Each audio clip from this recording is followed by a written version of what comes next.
Yo, what's good, everybody? It's Vic here, man. Today is Wednesday, July 29th. Coming to y'all with another trade recap, man. We took two trades. I think we really took three trades today. No, it took two trades. One break even, one win. Back in the win column. Thank you, God. It feels like first win of the week. Holy smokes. Great bounce back day. Let me show y'all P&L before we get started.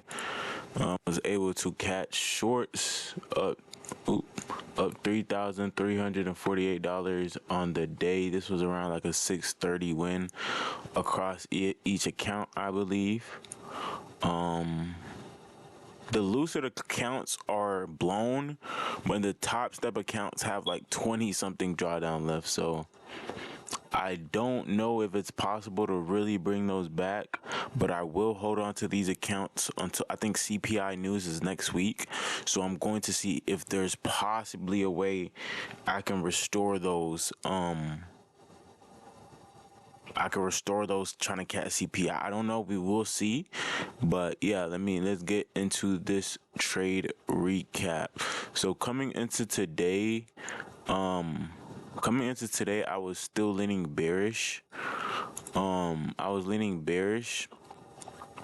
I could somewhat see it going either way. We really didn't have too much higher time frame PDO raise to support us to continue higher, but everything where price is currently at is because we swept this daily, we put in this low daily fair value gap, and we are now rejecting higher. So if I did want to see higher prices, I would need to at least see either this 15-minute low get swept to continue higher, or we come down, sweep London low to continue higher. But I was leaning short because coming into market, we were sitting in a 30-minute gap slash we had this unfilled 15-minute gap to then take us lower. So we do have higher draws, but as you can see, current market structure, I'm leaning bearish. So coming into market open, all I would want to see is a Judas style play. I really wish we got that, but in off the open, we displace lower, we add to the liquidity pool. Then we instantly displace higher, come touch this 15-minute gap. At this point in time, I'm pretty sure there's a SMT, right? Then we just have this, we start to get displacement back to the downside. Although this like looks really good, we added to the liquidity, we came up, we swept the high we just put in, we swept 830 open, right? Now at this point in time, I really don't like when the gaps are this big, because then I really don't, hold up one second, I really don't like having like a 70-80 point stop, right? So on this play, if I was gonna take it, but when I did take it, I had like a 56 point stop, 55 point stop at this body's close instead of this wick close, right? To then target, this is a 15-minute low, right? Boom, easy peasy. We end up, boom, inversing. I didn't take this play off of here. At this point in time, ES did not look as good. Let me see if I can show y'all. ES was rejecting its 1 minute gap. So I started not loving it as much. I didn't enter in off of here. And on this, the next candle, at first we initially started pulling back the opposite direction. Then once we had a sharp rejection out of that, as you can see, this wick, how many point wick is this? The 30-point rejection wick. After I saw that and we passed the place of entry, or the place of inverse, this last candle inverse, I entered off of there. So this was still my average entry. And the way it was looking on plays like these, like normally I would not go break even because there's nothing to stop us. Like you can see, we're rejecting off this 15-minute gap and we have no opposing liquidity. Like nothing should stop us. There's no blockers in our way until this low. And I guess that's where I should have went break even, like hindsight. But I like a here I use the discretionary break even. I really don't like to see plays like this. I want to see instant flush, especially this quick into the open. I don't want to see this reverse, and especially after we've already added to the liquidity, tapped a higher time frame key level to then inverse to the opposite direction. I want to see this go with speed.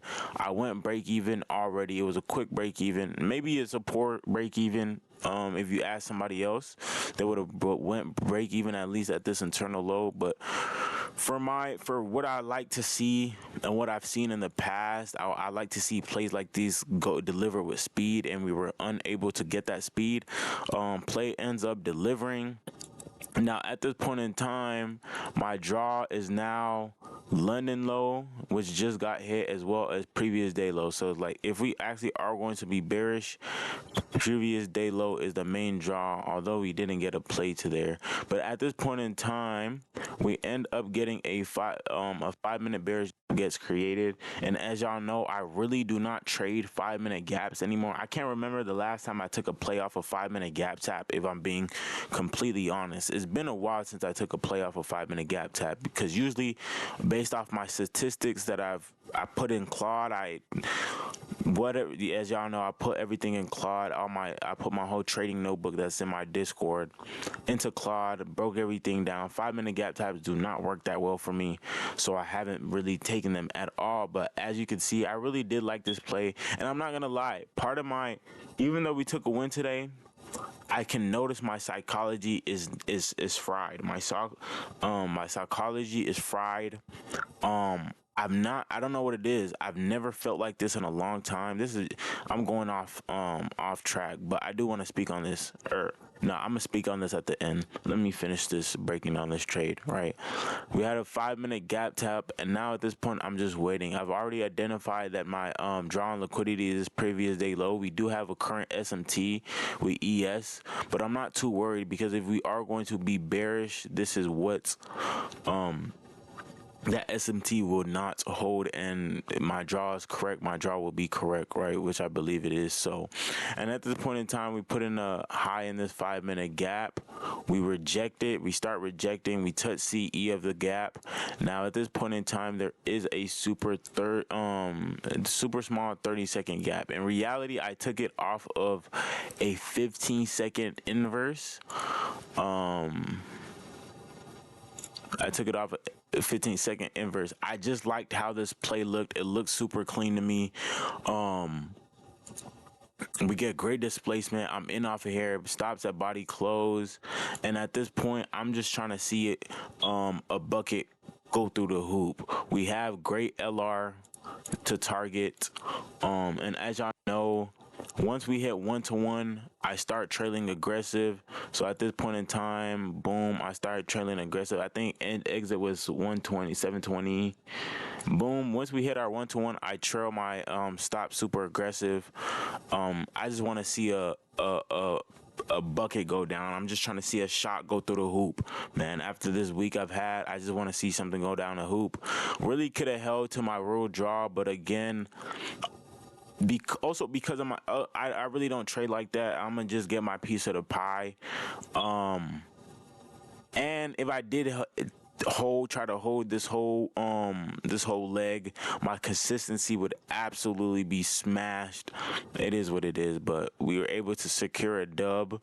And as you can see here, after we chop around a little bit, then I'm pretty sure we get big displacement, and we do end up coming to take out this previous day low eventually. Yeah, we end up coming to take out this previous day low. So simple play, 5-minute gap tap into a 15-second IFEG targeting lower liquidity. Man, I'm so tight. I blew my accounts, bro. So it's so crazy how 2 bad days could really throw you off your groove and really mess with your progress as well as your psychology. Anyways, let me show y'all P&L on the day. Around every account is different today, but around a 650 win per account. Thank you, God. We really needed this day to get back on track. We are now at 4 winning days. I really don't think it matters because I think I have a long way to go to be able to request a payout anyways. My hope is just that we finish out this week strong. Last week of July, I just hope we finish out strongly, man. I really do hope we can close out this month on a good note. We didn't start July good. Mid July was decent. We bounced back, and last week of July has been poor. But I do believe that we have Thursday and Friday to turn this around. I now on the week, I think we're down 1,100 on the week. This week. We're down 1,000 on the week. Hopefully these next 2 days, hopefully we can at least finish the week break even, then in great position going into next week to still secure that payout. We will see. But yeah, that's really all I got for y'all. I do want to give a shout out to Trading Stoically, bruh. Great dude, great content he's been putting out. Just found his channel the other day. Great freaking guy, and I do appreciate the message, the comment he left under my last post. I do take advice and what did I say? Comments like that to heart. Like, shout out, bro. Really did great advice, great support. Y'all go check him out. I'm getting all my words twisted right now. I need some water. But that's all I got for today. I'm going to see y'all tomorrow. Hopefully the market provides a opportunity, but we'll take it. But I love y'all, boys. We finna be rich as shit. I've been saying that every day for the last 7 months.